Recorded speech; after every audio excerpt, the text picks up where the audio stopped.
संस्कार बदल. नमस्कार, मी नमिता सुवैना मंगेश सांगळे, इयत्ता 8वी तुकडी अ मधील विद्यार्थिनी. आज आपल्या समोर विषय मांडते सोशल मीडिया व्यसन आणि समाजाचे संस्कार बदल. रस्त्यावर काही समाजकंटकांनी दगडफेक केली. त्याच्या निषेधात आमच्या देशातील लोकांनी एका हातात भगवा तर दुसऱ्या हातात न्याय रंगाचा झेंडा घेऊन ती एकता रॅली काढली. त्या एकता रॅलीचे फोटोज आणि व्हिडिओ सर्व दूर पसरले आणि तेव्हा त्याला सर्वात जास्त लाईक्स आणि कमेंट्स मिळत होते. म्हणजे हा महाराष्ट्र छत्रपती श्री शिवाजी महाराजांचा आणि त्यांचा वसा आणि वारसा पुढे नेणाऱ्या शाहू फुले आंबेडकरांच्या विचारसरणीचा आहे हे आजच्या लोकांनी सोशल मीडियाच्या माध्यमातून सर्वांना दाखवून दिले. पण दुसरीकडे सह्याद्री वाहिनीवर मुलाखत देताना मनोज भटवेकर म्हणतात, सोशल मीडिया हा आजच्या लोकांसाठी खाणं, पिणं, उठणं, बसणं, झोपणं यापेक्षा सुद्धा महत्त्वाचा झाला आहे. सोशल मीडिया शिवाय आजच्या लोकांची परिभाषाच करता येणार नाही, कारण सोशल मीडिया हा आजच्या लोकांच्या सामाजिक, आर्थिक आणि कौटुंबिक जीवनाशी निगडित आहे. म्हणजेच एकीकडे सोशल मीडियाने खूप काही कमावले तर दुसरीकडे खूप काही गमावले सुद्धा.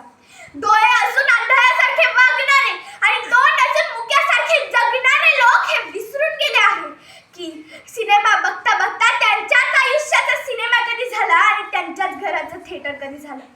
आजही ट्विटर आणि फेसबुक सारख्या ॲप्सवर मुलींची केली जाणारी बदनामी, त्यांच्या चारित्र्यावर उठवले जाणारे प्रश्न हे सगळं बघता मन सुन्न होते, विचार कुंठित होतात आणि मेंदू बधीर होतो. आज या सोशल मीडियामुळे माणसात माणुसकी नावाचा प्रकारच उरला नाहीये. आणि याचं मूर्तिमंत उदाहरण सांगायचं ठरलं तर नांदेडमध्ये सख्या भावाने बहिणीच्या पोटात चाकू खुपसावून खून केला. तेव्हा गर्दी जमली, पण कुणीही त्या माथे फिरू भावाला रोखलं नाही. रोखणार तरी कसं? ते सगळे घडलेल्या घटनेचे मोबाईलमध्ये प्रक्षेपण करण्यातच मग्न होते. ते तर सोडाच, दिल्लीमध्ये भर रस्त्यात एका मुलीचा जीव घेण्यात आला. तिच्यावर 8 वेळा मोठमोठे दगड आपटण्यात आले आणि तेव्हाही आमचे हे संस्कारी लोक त्या घटनेचे मोबाईलमध्ये प्रक्षेपण करत होते.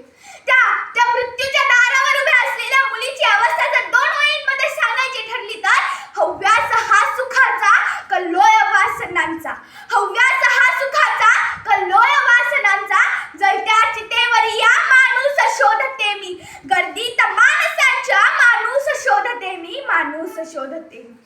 सगळे सोशल मीडियाचे दुष्परिणामच आहे असं नाही, तर ब्रिटन सारख्या देशामध्ये thechange.com नावाची एक वेबसाईट चालवली जाते, ज्यावर तिथल्या देशातील एखाद्या नागरिकाने एखादे आपले विचार मांडले आणि त्या विचारांना जर तेथील 1 लाखपेक्षा जास्त लोकांनी पाठिंबा दिला तर तोच विचार तिथल्या संसदेत चर्चेसाठी मांडला जातो. पण आमच्याकडे मात्र एखादा विषय संसदेत मांडण्यासाठी रस्त्यावर यावं लागतं, रक्ताचे शिंतोडे उडवावे लागतात. म्हणजेच जर सोशल मीडियाचा आपण योग्य पद्धतीने वापर केला तर सोशल मीडिया आपल्याला खूप काही देऊ शकतो. म्हणून सोशल मीडियाचा योग्य तो वापर करा. भारतीय संस्कृतीला महत्त्व द्या, कारण आपली संस्कृती खूप अनमोल आहे मित्रांनो. धन्यवाद. जय हिंद, जय महाराष्ट्र.